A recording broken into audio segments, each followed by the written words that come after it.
Buenas tardes, mi nombre es Cristian Alejandro Hernández, soy estudiante de 10º semestre de la Universidad Católica de Colombia de la Facultad de Derecho.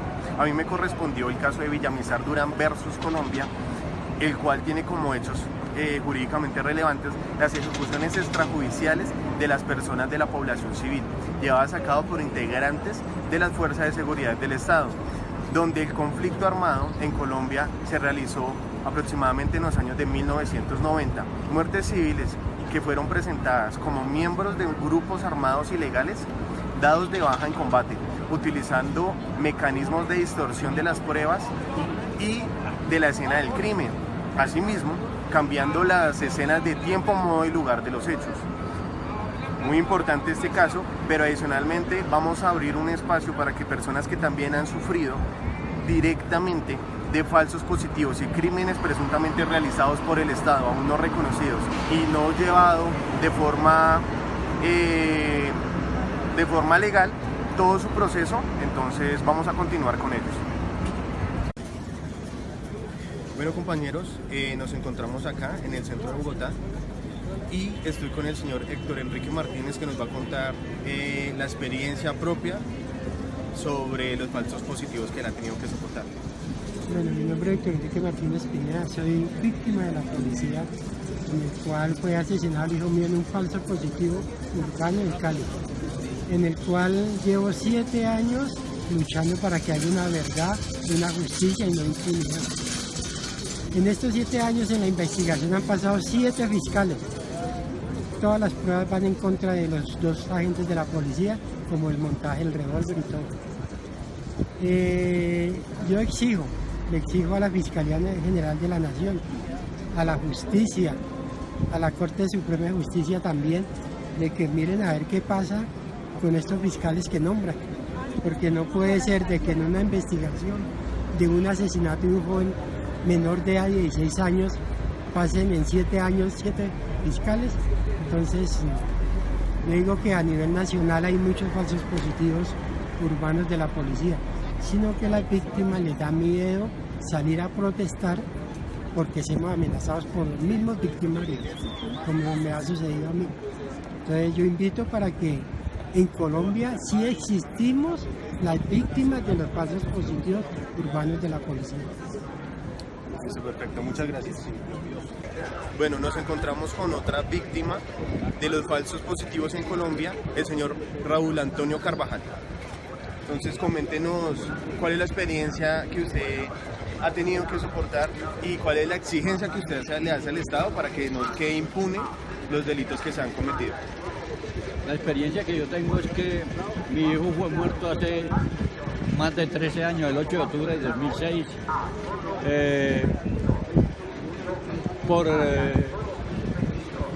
él era suboficial del ejército y apareció muerto porque dicen que eso fue la guerrilla, pero yo he investigado todo esto desde que comencé a investigar, porque mi hijo me lo entregaron torturado y señales de estar amarrado de pies y manos, y yo fui a reclamarle a Álvaro Uribe, que era el presidente en esa época, para que se hiciera una investigación a fondo sobre la muerte de mi hijo, y él lo que hizo fue tapar esta investigación, no dejó que se investigara porque él era Álvaro Diego Tamayo Hoyos, era el comandante de mi hijo en el batallón Ricaurte, la brigada 30, el batallón Ricaurte, el batallón Rafael Reyes y otro batallón.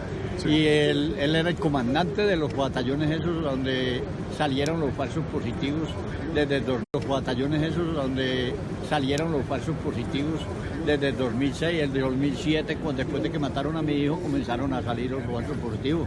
Y Álvaro Uribe, Álvaro Diego Tamayo, yo era decán de Álvaro Uribe en esa época, y él por eso es que comenzó a tapar todo lo que ha sucedido sobre este caso de mi hijo, que era un suboficial del ejército.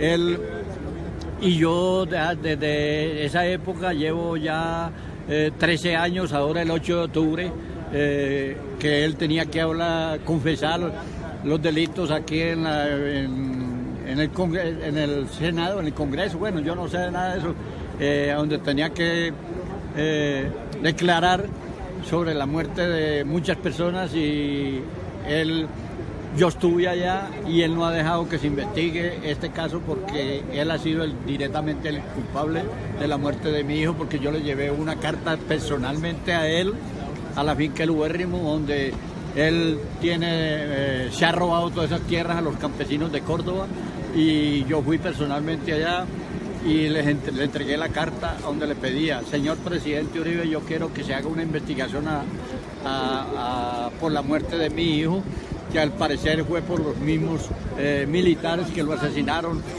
Cuando yo denuncié a Álvaro Diego Tamayo Hoyos, que era decán de Álvaro Uribe, entonces Álvaro Uribe comenzó a tapar esto con Juan Manuel Santos, porque Juan Manuel Santos también le hice protestas por todo el... Y, disculpe, quisiera saber cuál es la exigencia que usted le hace al Estado.